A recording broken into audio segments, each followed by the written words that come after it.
It was a standby in this community from 1938 when it was opened until 2010 when it was closed.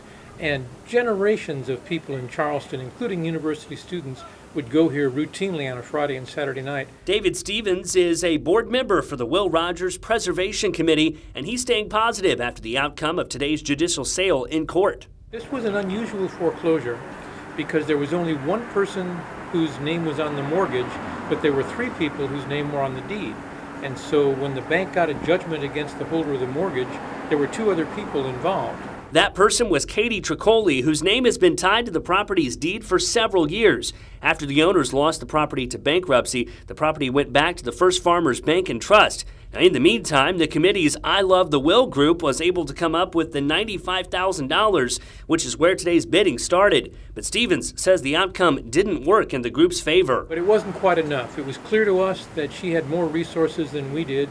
And so even though we bid $95,200, she bought the building for $95,300, and if we had kept bidding, she'd have kept bidding as well. Although the ownership is going back to the original owners, the members have a common goal. Stevens says the committee is holding on to hope that the group can work with Troccoli to help bring the theater back to life. The new owner, graciously, I thought, came up to us and explained that she wasn't our enemy and that if it was up to her, we'd be able to cooperate in restoring the Will Rogers Theater to its former glory, which is her goal and which was our goal. So all is not lost. We still have an opportunity before us. In Charleston, I'm Jesse Guinn for WEIU Newswatch.